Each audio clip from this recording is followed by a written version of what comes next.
Beware this new video game. It killed everything I love.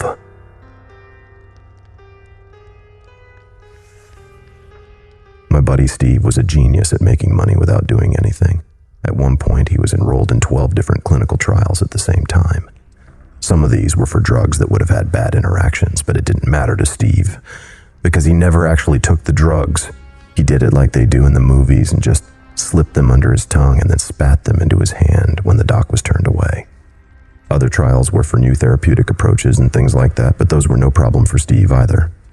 At most, he had to lie, literally and metaphorically, on somebody's couch for an hour each week, then collect his check on the way out. But eventually they caught on and Steve was put on some kind of list. There was a nationwide ban on Steve so that he couldn't participate in any more trials sponsored by universities or private drug companies, which essentially precluded him from that easy money. But Steve found a workaround. Not all experiments are above board and sanctioned by the FDA or whatever. There is in fact a hidden world of people testing things out in their garages, streamlining the whole process without having to worry about pesky and expensive regulations. One of Steve's friends gave him a link to a forum on the dark web, and after that, he was in the pipeline. The thing about these experiments is that if it were for, say, a new drug, they didn't trust you to just swallow the pill. You had to open your mouth and lift your tongue. You had to actually take the thing, because these people weren't fucking around. But boy, did they pay. One morning, I was awakened by an insanely loud banging at my apartment door. "Who's that?" moaned my girlfriend, Sophia. I looked at the clock with bleary eyes.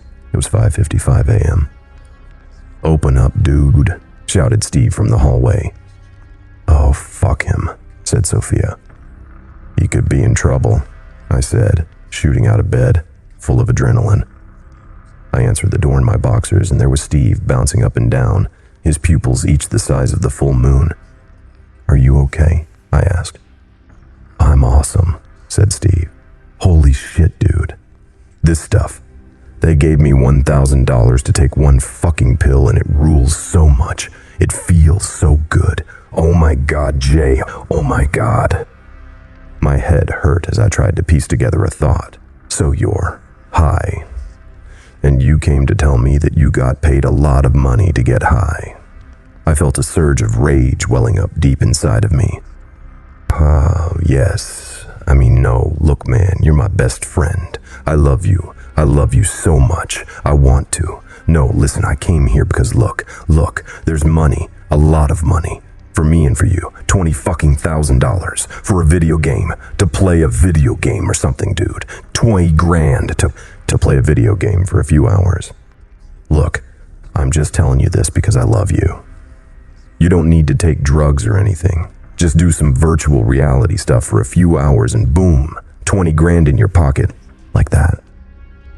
The flood of rage died down as I tried to make sense of what Steve was saying. I couldn't.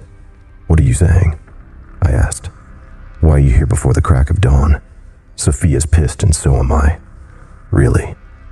No, said Steve with a horrified look on his face. "No, I want you to be happy. Sophia too. Look, you still have that Tor browser I set you up with and all that." I guess so." Good. Listen, look." Steve jammed his hand in his pocket and pulled out a piece of paper. "Look, just type this in and you'll see. You'll see. Easy money, okay? $20,000. You can finally buy that engagement ring you've been." I reached out and smacked Steve across the side of the head. "Jesus Christ, dude, keep it down, yeah?" Steve looked shocked and hurt for a moment before the realization dawned on him. "Oh, shit. My bad. I'm sorry, dude. I'm sorry. I wish I could delete it. Listen, are you gonna check this out or what?" He held out the crumpled piece of paper to me. I took it and shrugged. "I'll check it out, Steve, but that's it for now. Why don't you head home and sleep this one off, huh?" "Yes," said Steve, nodding his head like crazy. "Yes, check it out. I'll sleep it off." I started to close the door, but he stuck his foot in just before it closed. Dude." Yeah. "Can I use your bathroom?" I opened the door and sighed as he rushed into the bathroom and started puking his guts out. Steve received a ban from our apartment after that, but we stayed in touch. He would text me every few hours asking if I'd checked out the advertisement for the video game trial yet. The truth was that I had checked it out as soon as he left that morning, but I was undecided. On the one hand, the $20,000 sure was intriguing. That was almost half again as much as I made in a year. More than half after taxes, and I had a feeling that this wasn't the sort of gig where they took taxes out. I'd be able to do a lot with the money. Take Sophia out for all kinds of dinners, maybe take a vacation and travel somewhere interesting. The kinds of things we always wanted to do but never could afford to do. Then too, yes, there was that engagement ring. Sophia would say yes either way, even if I presented her with some rolled up aluminum foil. But I wanted it to be special. I wanted it to be so special. But I couldn't afford to make it special. On the other hand, well, the whole thing was sketchy as fuck. Who pays some Joe off the street $20K to test out a video game? And why go through such shady channels to set the thing up? I knew from the start that nothing good could come from it. I knew that, but I did it anyway. All right, I wrote in a text to Steve. I'm in for the video game thing. My man, we're gonna be swimming in fucking caviar, my dude. Steve and I drove to the address together. It was, strangely, a respectable-looking office building. We went up to the entrance and looked at the map of the building. There was a lawyer in there, a counselor, an accountant, and so forth. "Shit," said Steve. "Which fucking office is it?" On cue, his phone buzzed. "Oh," he said, "the basement." "The basement?" I asked. "For real, the basement." "I don't know about this, man." "Come on, dude. $20,000. And in such a nice building, too. I'm used to going to crazy people's garages and swallowing God knows what. This is gonna be cake." I nodded, but as we walked to the elevator, my sense of unease grew larger and larger until it was screaming at me. "Turn around. Whatever this is, it's bad." It's just a video game," I muttered. "What's that?" asked Steve. I snapped out of it. I said, "Let's go play this dumb video game and get paid." "That's the attitude," said Steve, grinning, as the elevator door slid closed behind me. We rode down to the basement as I tried to calm myself down. It's a video game.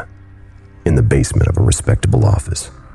Probably they could only afford to rent the basement. I shut myself up before I could ask. They could only afford to rent the basement, but they're paying us $20,000 each. When we reached the bottom, the doors slid open, and the first thing that I saw was a man and a woman sitting at a plastic work table in the middle of a large room. Other than that, it looked like a standard basement, with equipment like boilers and hot water heaters and exposed wiring and concrete floors. "Welcome," said the woman. "Stephen and Jason, is that right?" "That's us," said Steve, stepping off the elevator. I followed behind and watched as the woman wrote something on her clipboard. "That's fantastic," said the man. "Right on time. Well, a few minutes late, but that's okay." He laughed. "It happens," said the woman, smiling. "People have things to do, and we respect that here. That's why we're going to get right down to business." "Onra, nearly so. First, we need you to sign the contract." The woman held out 2 clipboards, and we each took one. Before I looked at it, I took a moment to note that my unease had not subsided, despite the surface friendliness of the man and the woman. Somehow, that made it more bizarre, that they were just sitting there, so poised amongst the plumbing pipes running overhead, ready to offer us a lot of money to play a video game. "Where do we play the game?" I asked, looking around. I didn't see a TV or anything. "Up here," said the man, tapping his head. I started, but Steve gave me a nudge. "They'll tell us what to do," he said. "Just sign the contract, dude."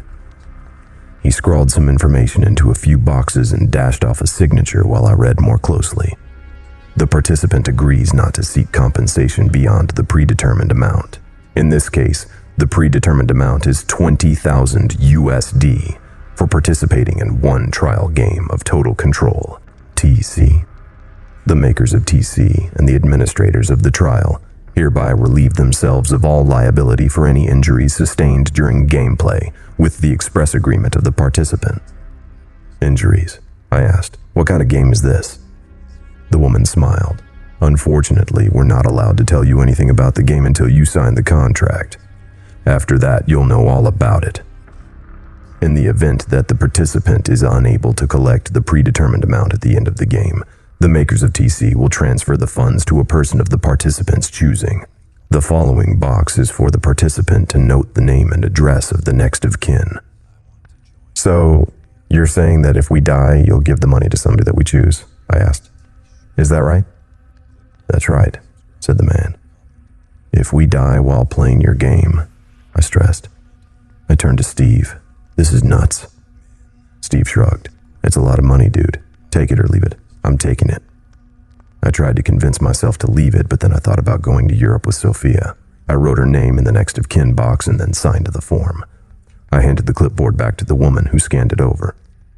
Fantastic, she said. Now will you tell us what this game is? I asked. We'll do better than that, said the man. He reached down into a cardboard box on the ground and pulled out what looked to be 2 headsets. We'll show you the game. Please, gentlemen, put these devices on your heads and prepare for an experience unlike any other. Or so we hope, he added, laughing. Steve didn't hesitate to put the thing on his head. It looked like the front half of a helmet with an elastic band securing it in place and a pair of glasses attached to the helmet. I don't see anything, said Steve. It's a 2-player game, said the man, nodding to me. I took a deep breath. It's just a fucking game. I put the headset on and looked through the glasses. Everything looked the same, except it had a slight yellow tint. I watched as the man reached into the box again and brought out 2 video game controllers. He handed one to the woman, and then they each pushed a button. I heard Steve scream a split second before I heard the hiss of some hydraulic mechanism being engaged just above my ear. Then I felt the most intense pain in my life. It felt like something was being jabbed directly into my fucking brain, and that's exactly what was happening.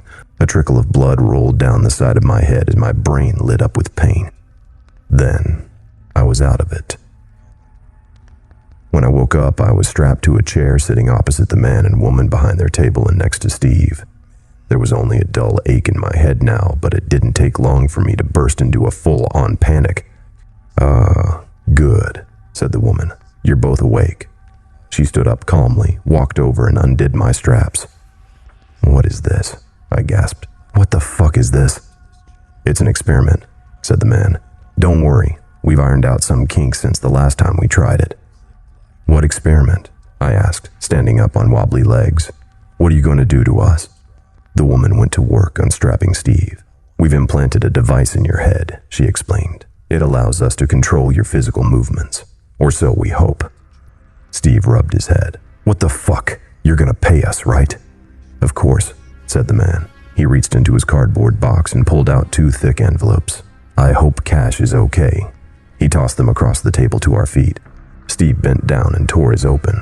I saw the cash inside. Okay, he said. That's worth it for a little headache, I guess. All right, so you've implanted these devices in our brains.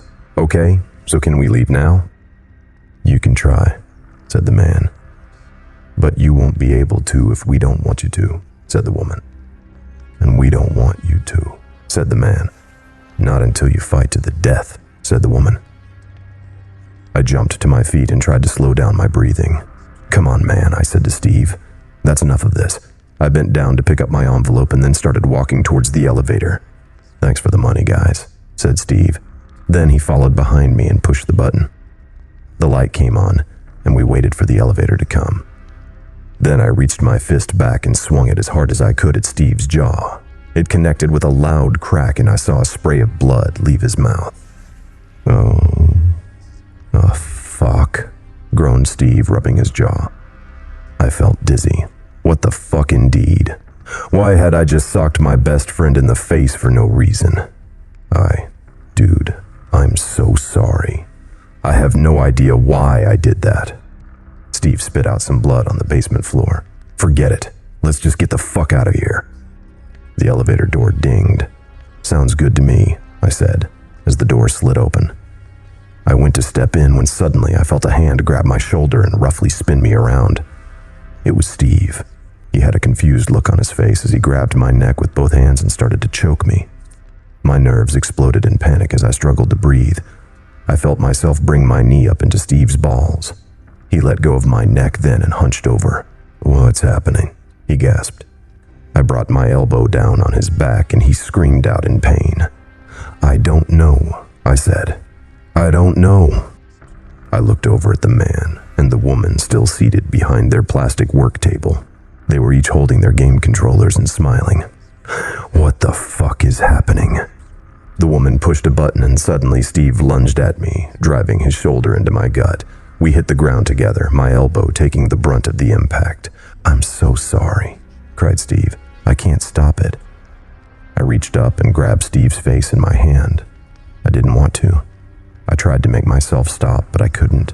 I began squeezing between my thumb and middle finger, which were spread out and gripped into the spot behind his eye sockets. "Stop this," I shouted. Steve sunk into my palm with his teeth and tore a chunk of my flesh off. I felt a searing pain and a deep fear as he spit my skin onto the ground. I tried to will myself to stay still, but I couldn't. I punched him in the eye. When his head jerked back from the blow, I pushed against his chest and twisted around so that now I was on top of him. I took a clump of his hair in my hand and began smashing his head against the concrete floor again and again and again. I was crying. I was begging myself to stop. I was begging the man and the woman to stop whatever they were doing. I was begging Steve to forgive me as his head hit the floor with a thunk that sounded wetter and wetter each time, as blood gushed and sprayed everywhere. "Okay," said the man after a while. "That's enough. My player is dead now." I heard the woman laugh. "I told you I would win." Suddenly, I was in control of my own movements again.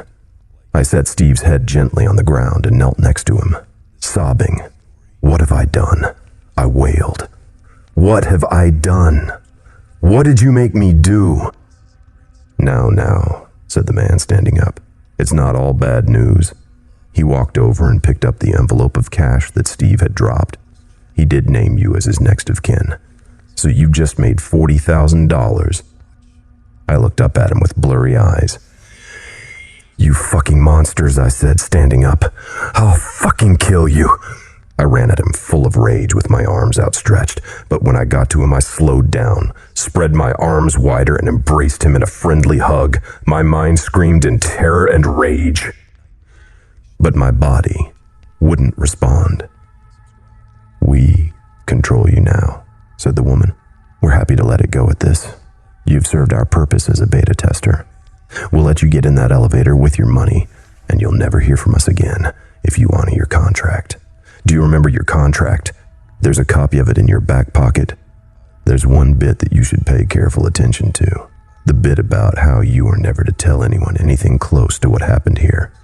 Don't worry about coming up with an explanation for your friend. We'll take care of that. All that you have to do about this all is, literally, nothing. Don't say a word. You're probably best forgetting it ever happened." "There's a hose in the corner," said the man. "Clean yourself up, take your money, and leave." I did that. I just wasn't sure I was the one doing it. After I killed Steve, my life fell apart. Of course it did. I knew that I wasn't in control of my actions at the time, but that didn't help at all. After I killed Steve, my life fell apart. Of course it did. I knew that I wasn't in control of my actions at the time, but that didn't help at all. I'd watched the life leave his eyes and I'd gone on smashing his head against the concrete again and again. Well, after he was dead, I had nightmares about it every night. And the worst part was that I couldn't tell anybody about it. What was I supposed to do? Turn myself into the police? For murdering my best friend literally against my will? How would that help anything? I wanted to tell Sophia. I wanted to tell her so badly, but I couldn't. Those people had put the fear in me. We started doing fancy things together with the money, like going out to eat, but it was no good. It was like a part of me had died when Steve had died, when I had bashed the life out of him. Sophia didn't want fancy dinners and all of the things that money can buy. She wanted me. But I wasn't there anymore. I started drinking more and more. I considered suicide, not seriously at first, but as time went by it seemed more and more like a viable option. Anything to stop the never-ending guilt and grief.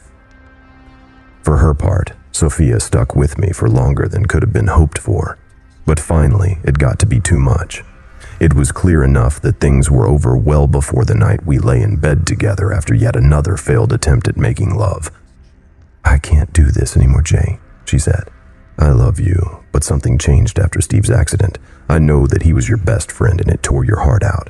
But what about life? What about Lee? You didn't die. I didn't die. We're still here.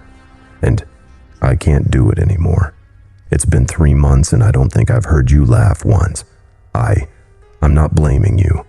And I can't tell you how much I wanted to be able to do this. It's my failure, really. But like I said, we're still alive and I want to live while I can. And I want you to live too." I clenched my jaw, trying to fight back the tears. I tried to think rationally. If you really love her, you'll tell her to fuck off. But I didn't. "I have to tell you something," I said. Then, as my soul screamed in horror, I smothered her with a pillow. I've been in bed with Sophia's corpse for 2 days now. Yesterday, I got a text. "We have gathered all the data we need. Your contract has been fulfilled. Your unit has been deactivated. We thank you for your participation and wish you the best of luck." I don't know what to do. I'll start here by typing this out. My name is Jay, and I killed my best friend and the love of my life, but I wasn't in control of my body at the time. Where do I go from here?